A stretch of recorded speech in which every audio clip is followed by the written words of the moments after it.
大家好，欢迎大家来到真朋友真相栏目。我们今天来聊一个有意思的话题：中国经济到底回暖了吗？那我们来看中国2025年8月份经济数据的真相与宣传攻势啊。首先呢，我们来看看这个令人震惊的数据背后啊。那2025年9月中旬呢，中国的国家统计局发布了2025年8月份的主要经济数据。政府的通稿称，在中央所谓强有力的领导下，生产和需求稳步增长，就业和物价总体稳定。然而呢，仔细阅读这些数据以及国际机构的解读，却发现实际上中国的经济运行远远比官方描述的要艰难。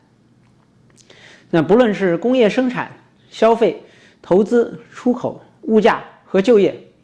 几乎所有的领域都显露出了严重的疲态。而同时呢，官方媒体呢包括渗透到各种这种小的平台包括小红书等等这些小号上面，却掀起了一波经济回暖了的宣传攻势，非常讽刺啊。那以下内容呢，我们将按照工业和消费、投资与房地产、外贸、物价、就业等方面，我们来进行逐项的分析，并且对比官方媒体的所谓这些积极宣传啊。首先我们来看工业生产与消费疲软。那8月份呢，工业的增加值同比是增长 5.2%， 但是呢环比仅增长了 0.37%， 这是自2024年8月以来的最低的增幅。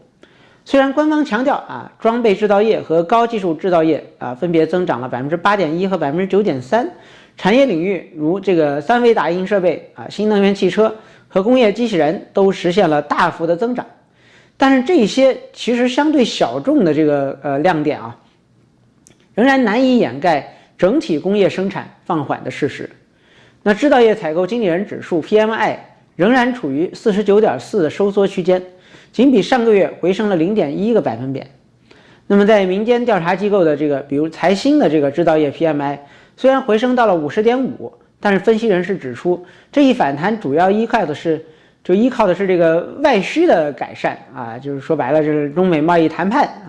那企业对于招聘仍然是非常的谨慎的那么这个是来自国家统计局的网站和路透社的一些报道。那消费方面呢，好像同样乏力8月份的社会消费品零售总额同比仅增长了 3.4%， 为自2024年11月以来最低的水平。城镇消费的增长呢是 3.2%，农村的消费的增长呢是 4.6%， 而餐饮业的收入增长只有 2.1%。所以呢，其实讲到最近我们讲过西贝的事件，其实西贝的很多门店没有人去，我觉得还不单纯是它受到声誉影响的问题，是整个目前国家统计局的数据来看，餐饮行业的收入都非常不景气。那虽然所谓以旧换新的政策推升了家具、家电、本体用品等这一类的销售同比已经增长了 14% 到 18.6%， 但是呢，这些都是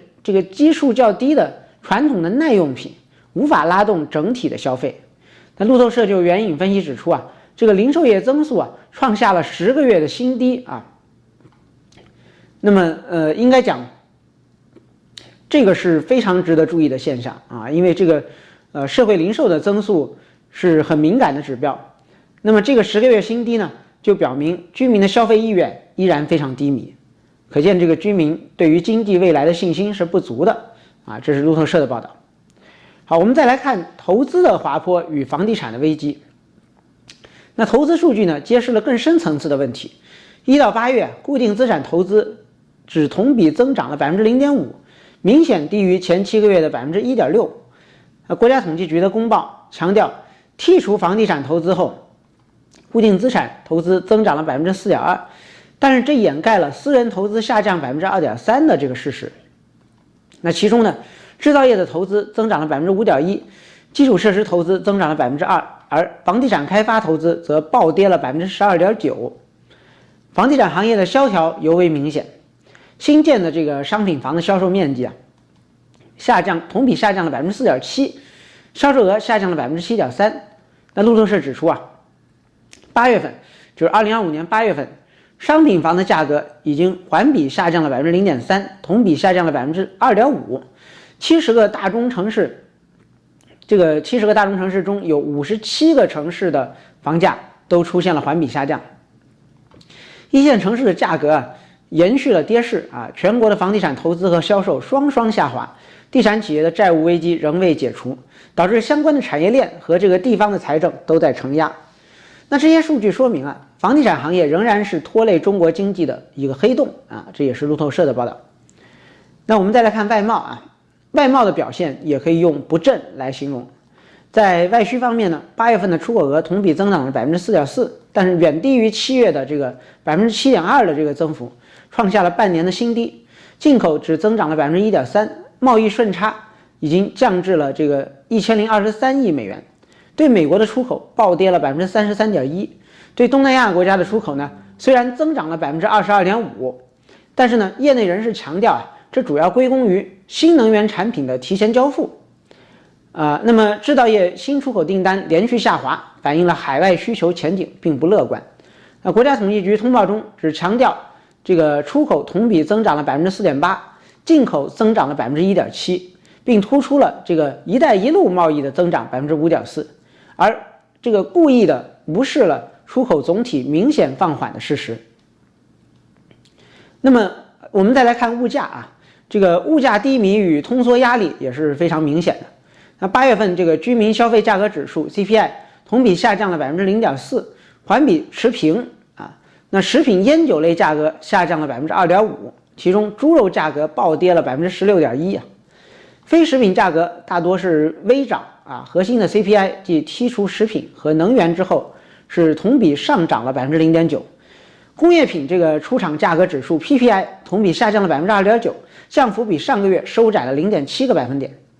路透社的报道指出价格战和房地产低迷导致了总需求不足，通缩的压力仍然比较重。政府多次出台的这个政策性补贴和促销活动，那都是为了刺激消费我们再来看更令人揪心的是失业与青年就业的难题。那中国国家统计局称，8月份全国城镇的这个调查失业率为 5.3%，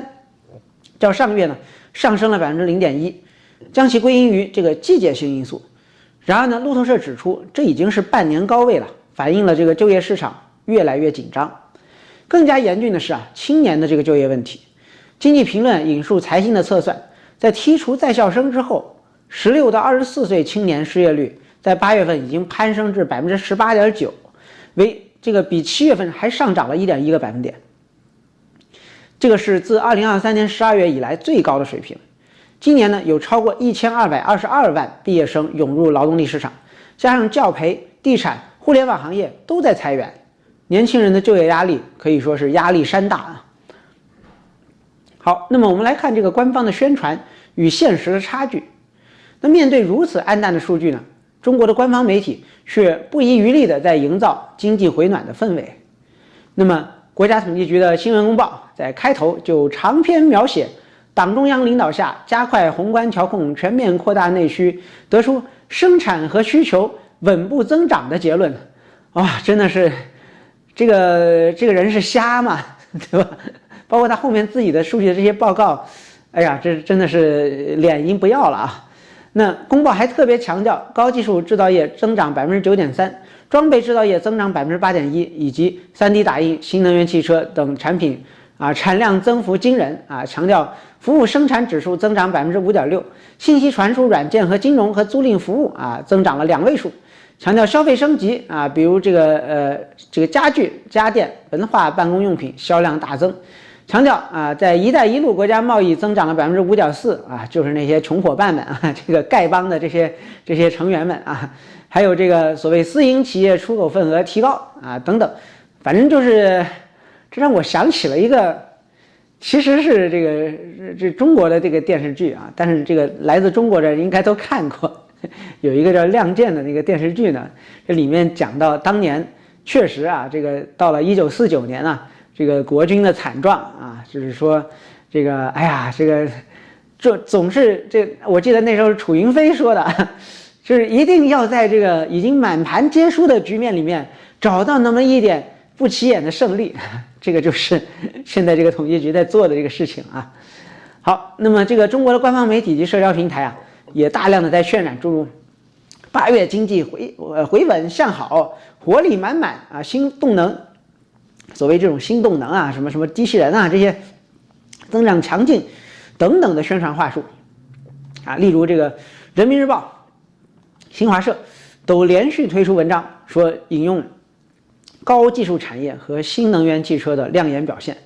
宣称新兴产业正在成为新经济发展的强劲引擎，同时淡化了这个固定资产投资以及这个房地产的严重的下滑，只字不提青年失业率飙升啊，只字不提啊，一个字都没有啊。那么国家统计局发言人在发布会上还表示啊，就业总体稳定，并称通缩压力属于结构性现象，认为随着政策加码，经济会向好。这些说法与这个他们公布的数据本身都形成了鲜明的对比，可见啊，这个中国现在政治环境啊，已经进入了一个当年这个对吧，秦二世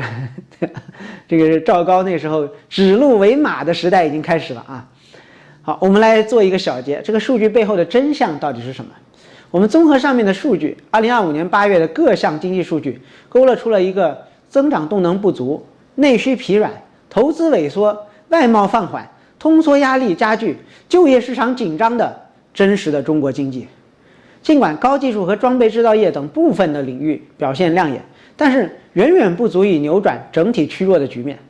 中国国家统计局和官媒通过挑选少数强调少数正面的指标，淡化或忽略负面的数据，制造出经济回暖的表象。这种宣传攻势当然意在提振信心，却难以掩盖长期积累的结构性矛盾和短期内激化的增长困难。其实啊，对于普通观众而言，理解这一现实与话术的差距，是有助于对中国经济的未来做出更理性的判断的。那今天节目的结尾啊，我想给大家念一段歌词啊，这个是来自李志和邵一贝的《黄昏》。哎呀，这个歌词很有意思啊，生动地说明了当下中国的实际的众生态啊。他用一种慈祥的姿态在高处安抚着你，他铺开巨大的过滤网，层层信仰奢靡。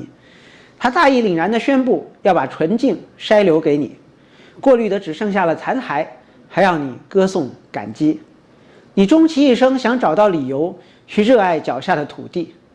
他为其定义的伟大对你有什么意义？你所能做的只是在奔跑中保护好你自己。你想要感受到他爱你，愿他别去伤害你。他庞大的身躯压垮了多少出生的纯良，他曾有的灵魂伫立在远方冷漠的观望，他费力塑造的繁华成为装扮阴暗面的假象，他毁掉的美好在不久的将来变成了疯狂。你终其一生想找到理由去热爱脚下的土地，他为其定义的伟大对你有什么意义？你所能做的只是在奔跑中保护好你自己。你想要感受到他爱你，愿他别去伤害你。你终其一生找不到理由去热爱脚下的土地，传说中这里的强大是你生命的全部意义。你所能做的只是在奔跑中保护好你自己。你想要感受到他爱你，愿他别去伤害你。好的，那我们会不定期更新啊，欢迎大家订阅、打开小铃铛啊，关注我们的节目，关注这个真相栏目。我们下期再会。